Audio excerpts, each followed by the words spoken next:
व्यापकं व्याप्तं येन चराचरं तत्पदं दर्शितं येन तस्मै श्रीगुरवे नमः। ओम।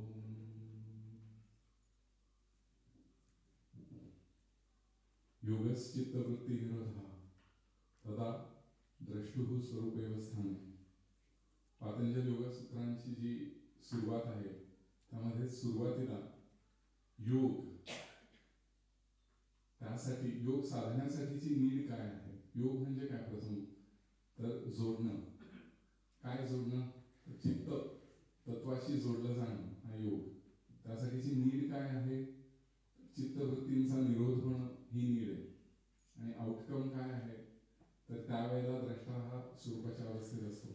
म्हणजे सुरुवातीच्या ओळीमध्येच दोन गोष्टी म्हणजे योग, त्यासाठीची नीड आणि त्याचा आउटकम काय हे आपल्याला सांगितलं गेलेलं आहे। मग ते कसं करायचं, चित्तवृत्तींचा निरोध जर का व्हायला हवा असेल योग साधण्यासाठी म्हणून, तर त्यासाठी करायचं काय आहे तर पुढे त्यांनी सांगितलेलं आहे की अभ्यास आणि वैराग्य या दोन गोष्टींची आवश्यकता आहे। मीराबाई आपल्या एका अभंगामध्ये असं म्हणतात की मैं म्हारो मन हरिजीसु जोड्यो, इथे अभ्यास आला, हरिजीसु जोड्यो सबन सु तोड्यो, बाकी सगळ्या गोष्टींपासून विलग होणं त्या काळापुरतं तरी, ध्यान करत असताना तरी, हे म्हणजे वैराग्य। कारण अभ्यासाची व्याख्याच पुढे अशी केलेली आहे की तत्र स्थितो यत्नोभ्यासः, त्या स्थितीवरती येण्याचा प्रयत्न म्हणजे अभ्यास। आणि वैराग्य म्हणजे त्याला बाधा आणणाऱ्या ज्या काही गोष्टी आहेत त्यांना महत्त्व न देणं, ते म्हणजे वैराग्य। आणि मग अभ्यास वैराग्याभ्याम तन्निरोधः, मग तो निरोध कशामुळे होईल, अभ्यास आणि वैराग्य जर का असतील तर त्यामुळे तो निरोध शक्य होऊन योग साधला जाऊ शकेल, असं आपल्याला पातंजल योगसूत्रांमध्ये सुरुवातीला सांगितलेलं आहे। आपण त्या प्रोसेसमध्ये आहोत देखील, आपल्याला प्रोसेस काय नक्की आहे हे देखील माहिती आहे। पण कधी कधी असं होऊन जातं की विचारवृत्तींनी वेढलं गेलं, किंवा तसं जरी नसेल स्वच्या जाणीवेवरती राहायचं हे माहिती आहे तरी सुद्धा त्याच्या पेरिफेरल मन भटकत राहतं आणि नक्की पिन पॉइंटेड अटेन्शन जे अवधान स्ववरती ठेवायचंय तसं ठेवलं जात नाही। आणि त्यामुळे शांत वाटतं आणि ती तर बेसिक आवश्यकता आहेच आहे। पण स्वामी जसं म्हणाले की फक्त चित्तवृत्तींचा निरोध होणं म्हणजे सगळं काही झालं असं नाही। कारण फक्त विचारच आले नाही पाहिजे, विचार नाही आले पाहिजे, झिरो स्टेट ऑफ माइंड मध्ये आपल्याला जायचं नाही। तर स्वामी दरवेळेला म्हणायचे की सोडायचंय काय ह्याचबरोबर धरायचंय काय हे महत्वाचं आहे। आणि सोडायच्याच विचारवृत्ती, पण धरायचंय काय तर स्वच्या जाणीवेवरती अवधान केंद्रित करणं ही मुख्य गोष्ट आहे आणि ती झाली पाहिजे। म्हणजे मला दरवेळेला असं आठवतं की पुलंच्या त्या मी आणि माझा शत्रू पक्षामध्ये ते म्हणतात ना की मला एका ठिकाणी जायचंय म्हणून, पण अनेक लोक मध्ये मध्ये येतात आणि मला वाटतं तिकडे घेऊन जातात, आणि मग मला जिथे जायचंय माझं डेस्टिनेशन जे आहे त्या तिथे माझं जाणंच होत नाही। असं ह्या वृत्तीमध्ये मध्ये येऊन आपल्याला जे आपलं डेस्टिनेशन आहे त्या तिथून आपल्याला परावृत्त करत असतात। मग त्यावेळेला काय बरं करायचं तर तुकाराम महाराजांनी फार सुंदर सांगितलंय। ते एका अभंगात असं म्हणतात की देहभाव आम्ही राहिलो ठेवूनी निवांत चरणी विठोबाच्या। देहभाव जो आहे म्हणजे मी आणि माझं हे सगळं त्याच्यामध्ये आलं, तर हा जो भाव आहे किंवा त्याबद्दल वृत्ती, जे काही माझे ॲम्बिशन्स आहेत, जे काही सगळं काही आहे ते विठोबाच्या चरणी ठेवून मी लीन राहिलो। देहभाव आम्ही राहिलो ठेवूनी निवांत चरणी विठोबाच्या। पुढे ते असं म्हणतात की आमुच्या हिताचा जाणूनी उपाव तोची पुढे देव करीत असे। म्हणजे माझ्या हिताचं काय आहे हे त्याला माहिती आहे, हा माझा विश्वास त्याच्यावरती असणं, आणि तेच हितावह जे आहे माझ्यासाठी तेच तो करणार आहे ही पण खात्री, म्हणजे हा पूर्ण विश्वास। आमच्या हिताचा जाणूनी उपाव तोची पुढे देव करीत असे, म्हणून नाही सुख दुःख मनी हे आपण ध्यानाला बसलेलो आहे, त्याच्या आधी काय झालेलं असतं हे खूप महत्वाचं आहे. तर त्याच्यासाठी कोणीतरी काहीतरी बोललेलं आहे, तर त्याची ज्या वृत्ती मनावर रेंगाळत राहतात त्याच्याने ध्यानामध्ये परिणाम होतो. कोणीतरी मला असंच का बोललं, तसंच का बोललं, हे सारखं माझं काही चुकलं नव्हतं तरी मला हे काय सहन करावं लागेल. काही नाही, देवाच्या चरणी आपण त्या सगळ्या वृत्ती ज्या आहेत त्या अर्पण करावं. आपला जे काही देहभाव म्हणजे त्याच्या संबंधित, देहाशी संबंधित वृत्ती, मनाशी संबंधित वृत्ती, त्या सर्व काही विठोबाच्या चरणी अर्पण केल्या आणि तोच माझ्या हिताचं जे काही आहे तेच करणार आहे हा आपला पूर्ण विश्वास जर का असला तर म्हणून नाही सुख दुःख मनी ऐकिल या कानी वचनाचे. ह्यापुढे तुकाराम महाराज फार सुंदर सांगतात की झालो मी निसंग निवांत एकला भार त्या विठ्ठला घालून. कर्म पण बघा कसं आहे की निसंग झालो म्हणून निवांत झालो, आणि निवांत झालो म्हणून एकला म्हणजे त्याच्याशी स्वरूपाशी जोडलं जाणं, म्हणजे एकाकार झालो. आता संघ आपल्याला वृत्तींचा असतो, बऱ्याच गोष्टींचा संघ असतो, पण तो ध्यानकालामध्ये तरी आपल्याला बाधा आणू नये म्हणून काय बरं करावं. तर आपल्याला असं दरवेळेला जाणवतं की एखादी भाषा जर का आपल्याला अवगत नसेल, सपोज बंगाली भाषेमध्ये दोन लोक बोलतात, तर ते काय बोलतात आपण इग्नोर करतो ना, कारण आपल्याशी संबंधित नाही, आपल्याला ते कळू शकत. मराठी भाषेत जर कोणी बोलत असलं तर मग काय बोलतात ह्याकडे कानाडोळा असतो. तर ज्या गोष्टी आपल्याशी संबंधित नाहीत किंवा कुठल्याही गोष्टी, म्हणून तर संत म्हणतात की कुठली उपाधी लागू नये, आणि त्या उपाधीच्या मागे भरपूर काही गोष्टी आपल्याला चिकटत राहतात, त्यांचा संघ निर्माण होतो. तर तो संघ आपल्याला त्रास देत असतो ध्यानामध्ये. म्हणून झालो मी निसंग.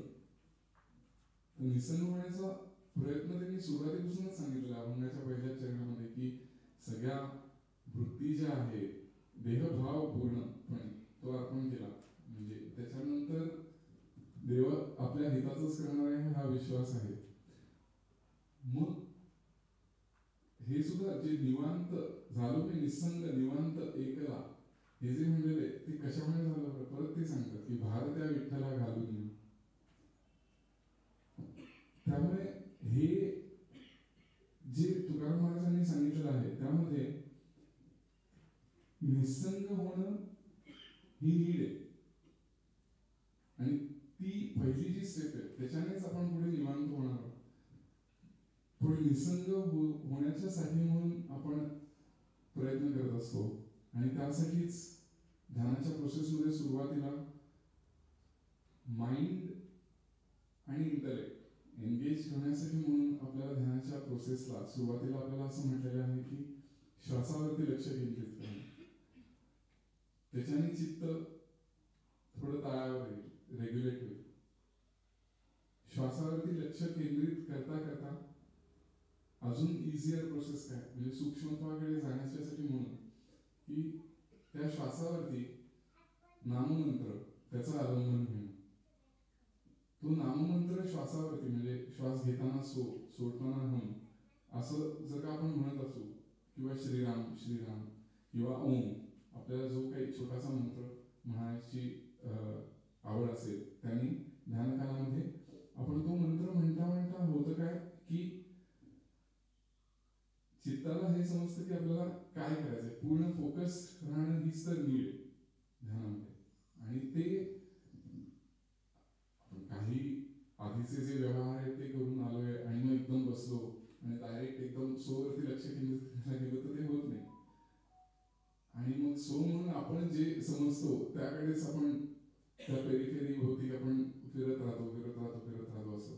त्यामुळे सुरुवातीला जर का चित्त रेग्युलेट व्हायला हवं असेल तर त्याला श्वासावरती लक्ष केंद्रित करून त्यावरती नाममंत्राचं अवलंबन घेतलं.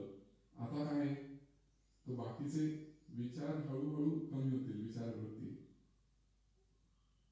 ज्ञानेश्वर महाराजांनी हे सांगितलेलं आहे की ज्या 3 स्टेप्स ऑफ मेडिटेशन त्यांनी म्हटलेलं आहे त्याच्यामध्ये की मी सोडून सगळं काही विसरून जावं, मग त्याच्यानंतर मी उरलो, मग मी मध्ये पर्सनॅलिटी सेल्फ पण आहे आणि एसेन्शियल सेल्फ पण आहे. मग तो पर्सनॅलिटी सेल्फ आहे तो बाजूला करायचा आहे. आणि मग हे झाल्यानंतर तिसरी जी सर्वात महत्वाची स्टेप आहे ती त्यांनी सांगितलं की स्व म्हणजे सेल्फ जो एसेन्शियल सेल्फ आहे त्याला ऑब्जेक्टिव्हली पाहायचं नाही. कारण आपल्याला माहितीच नाही आहे तो काय, त्याच्याकडे आपण जर का ऑब्जेक्टिव्हली पाहायला लागलो तर परत आपण काल्पनिक काहीतरी सेल्फ असं आपण इमॅजिन करू. जोपर्यंत कल्पना आहे, इमॅजिनेशन आहे, तोपर्यंत काही ती बरोबर चाललेलं नाही. कल्पना म्हणजे एक प्रकारचे विचारवृत्तीच आहेत त्या जायला हव्या. तर त्यासाठी म्हणून आपण नाममंत्रावरती अवलंबन केल्यानंतर आपोआप ज्या वेळेला चित्त शांत होऊन जातं तो मंत्र देखील सुटतो. त्यावेळेला ते धरून ठेवायचा प्रयत्न नाही करायचा, कारण त्या मंत्राचा तोच उद्देश आहे. रामदास स्वामींनी एके ठिकाणी असं म्हटलंय की माझे सर्व जावो नाम तुझे राहो हाची माझा भाव अंतरीचा. सगळं काही जाऊ देत, तुझं नाम फक्त राहू देत असा माझा अंतरी भाव आहे.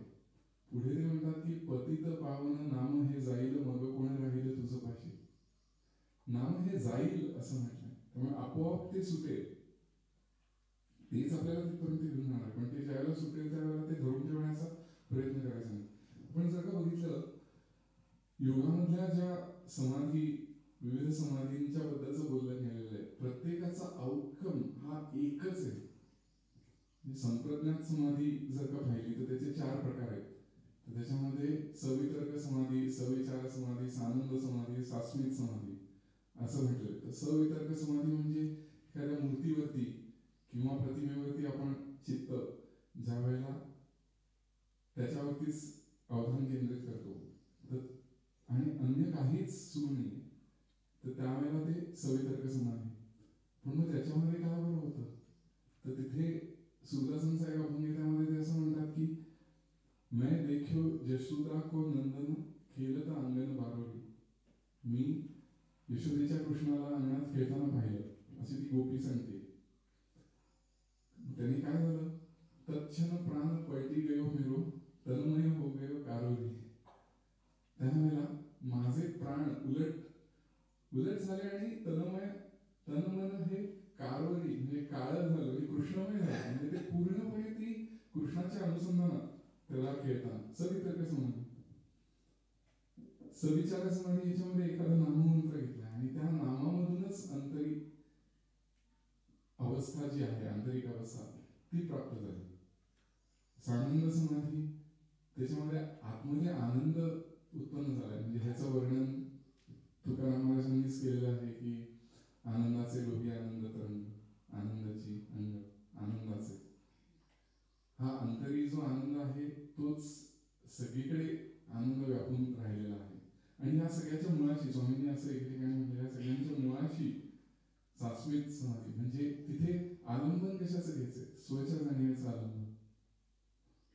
आणि ह्या 4ही ज्या समाधी आहेत ह्याचं या संप्रज्ञात समाधीमध्ये मोडल्या जातात. आणि त्याच्या पुढे असंप्रज्ञात समाधी म्हणजे निर्विकल्प समाधी ज्याला आपण म्हणतो. पण आपण ज्या स्वामीजींनी जी आपल्याला प्रोसेस सांगितलेली आहे की त्यामध्ये आपण ध्यानाला बसताना सास्मित समाधी हे आपण करण्याचा प्रयत्न करत असतो, की जिथे स्वच्या अस्तित्वाच्या जाणीवेचं आलंबन आपण घेत असतो. आणि ते करत असताना जे जे काही मध्ये येत राहतं, विचारवृत्तींनी परत खाली येत आहे, त्याकडे माणूस जर का दुर्लक्ष करत राहील तर ते हवं आहे. पण आपण काय करतो की प्रतिसाद किंवा प्रतिकार, स्वामीजींनी जे सांगितलेलं की प्रतिसादी ना प्रतिकारी, उगार आहे निर्विकारी, राहे वृत्ती व्यापारी साक्षीत पाहणे. हे जे स्वामीजींनी सांगितलेलं आहे की इनर्ट, निर्विकार म्हणजे इनर्ट, की त्याला आपण प्रतिसाद द्यायचा प्रयत्न केला तरी सुद्धा आपल्याला त्यात त्रास देणार आहेत, प्रतिकार करायचा प्रयत्न केला तर अजून उपाय देणार आहेत. त्यामुळे दोन्ही गोष्टी आपण करायच्या नाही आहे. आणि एक त्याला विशिष्ट डिरेक्शन पाहिजे. म्हणजे मागे एकदा ह्याबद्दलचं उदाहरण मी सांगितलं होतं की रॉकेट ज्या वेळेला लॉन्च करतात ना गगनामध्ये, त्यावेळेला कितीतरी स्टेजेस असतात त्याच्या. सर्वप्रथम स्टेज म्हणजे की ते रॉकेट म्हणजे ती यंत्रणा सगळी जी आहे त्याची सिस्टीम जी आहे ती नीट असणं, म्हणजे तो आपलं शरीर ते नीट असणं ध्यानाच्या पूर्वी, म्हणजे त्याच्यात सगळं युक्ताहार विहार ते सगळं काही आलं, पण ते नीट असणं. मग त्याच्यानंतर पुढे ते रॉकेट ज्या वेळेला गगनामध्ये झेपावण्याच्यासाठी म्हणून आपण जो थ्रस्ट दिला जातो ना, जोर, ती धृती, म्हणजे ती देखील खूप महत्वाची आहे. कारण सगळं काही छान आहे पण बसावंसंच वाटत नाही, तर तिथे मग काही ते होणार नाही. म्हणजे त्यामुळे तो थ्रस्ट जरुरी आहे. नाहीतर त्या इंटेलेक्च्युअल इनर्शिया किंवा जो काही शरीराचा इनर्शिया वगैरे असेल त्याच्यानंतर वरती ते झेपावणं शक्यच नाही. त्यानंतर आपण जर का बघितलं त्याला त्या रॉकेटला छोटीशी रॉकेट्स अशी जोडलेली असतात मुख्य. एकतर पहिले त्या रॉकेट मोठं असतं जे त्याच्या आतमध्ये पेलोड, म्हणजे जे आपल्याला ग्रहावरती वगैरे किंवा कुठे जे सोडायचे, तर ते पेलोड जे आहे ते मुख्य जाणार आहे, तर ते चित्त. आणि त्या मेन रॉकेटच्या बाजूला ज्या छोटी रॉकेट्स असतात, जी त्या रॉकेटला वरती घेऊन जातात आणि मग त्यानंतर ते आपोआप सुटतात खाली. नाममंत्राचं हेच काम आहे की ते आपल्याला तिथेपर्यंत घेऊन जातात आणि मग पुढे जे आपल्याला गगनामध्ये जायचं आहे, तर त्यासाठी म्हणून ते पेलोड चित्त जे आहे, पण त्याला एक विशिष्ट डिरेक्शन पाहिजे. आणि विचारवृत्तींच्या बद्दल आपण जे आत्ता बघतोय, तर रॉकेटच्या ह्याच्यामध्ये कसं असतं की अगदी कापसाचा जरी तुकडा असला, ती इम्प्युरिटी जरी राहिली तरी सुद्धा स्फोट होऊ शकतो आणि ते खाली पडतं. तसं ते वृत्ती, एखादी जरी वृत्ती राहिली तरी ते चित्ताचं रॉकेट जे ते भवसागरामध्ये कोसळून जातं. तर त्यामुळे ते आपल्याला बघावं लागतं की त्या वृत्ती ज्या आहेत त्या नसण्याच्यासाठी म्हणून धरायचंय काय, ते रॉकेटची डिरेक्शन समजायची. इथे सद्गुरूंचं मार्गदर्शन, सद्गुरूंनी सांगितलेली ध्यानाची प्रक्रिया हेच आपल्याला कामी येतं. आणि त्याप्रमाणे आपण करत राहिलो तर ते रॉकेट बरोबर गगनामध्ये झेपावे. आणि परत इथे असं आहे की लँडिंगच्या वेळेला खूप केअरफुल राहावं लागतं, नाहीतर तिथे जाऊन परत ते बरोबर लँड नाही झालं तर ते काय, म्हणजे तो अपेक्षित रिझल्ट जो काय ते नाही मिळणार. जिथे जायचंय तिथे ते जाईल, पण ज्या तऱ्हेने जायचंय आणि त्याचा जो अपेक्षित रिझल्ट आहे तो काही मिळणार नाही. आणि यासाठी स्वामी असं म्हणतात की that process will take care by itself. आपलं काम फक्त जे आहे ते चित्ताला अस्तित्वाच्या जाणीवेवर राहायची सवय करून देणं, हेच अनुसंधान, स्वरूपानुसंधान. ते आपण बघतो ना रॉकेटमध्ये ती ग्रॅव्हिटीच्या कक्षेत असतं आणि मग त्यानंतर ते आपोआप एकदा त्या ग्रॅव्हिटीच्या मधून जर का बाहेर गेलं, म्हणजे विचार वृत्तींच्या मधून जर का बाहेर गेलं आणि बरोबर डायरेक्शन जर का असेल स्वकडे जाण्याची, तर मग that process will take care on its own. तर अशा तऱ्हेने आणि मगच ते गगनाकडे झेपावतं. तर गगनामध्ये जर का आपल्याला चित्त न्यायचं असेल तर ती प्रोसेस जी आहे ती अगदी स्टार्ट टू एंड आपल्याला परफेक्शनने करण्याच्यासाठीचा म्हणून जो प्रयत्न आहे तोच तो आपण ध्यान, हीच ध्यानाची प्रक्रिया. ते परफेक्शनने जमायला लागलं तर समाधी ज्या आता आपण बघितलं त्याचं वर्णन आहे ते पुढे ऑन इट्स ओन जाईल. आणि तिथे सुद्धा त्यांनी म्हटलं की सद्गुरूंचं मार्गदर्शन आहे, त्यामुळे बाय ग्रेस ऑफ गॉड किंवा बाय ग्रेस ऑफ सद्गुरू ह्यानेच ते पुढे जाणार आहे. त्यामुळे तिथे परत आपले प्रयत्न काही तिथे नाही आहे. आपला फक्त हाच प्रयत्न आहे की खाली आलं चित्त तर परत त्याला स्वच्या जाणीवेवरती आणून ठेवणं आणि हेच करत राहणं. तर तो आपण करण्याचा आता प्रयत्न करू. 25 मिनिटं आपण ध्यानाला बसणार आहोत आणि 3दा ओंकार करतो माझ्याबरोबरच.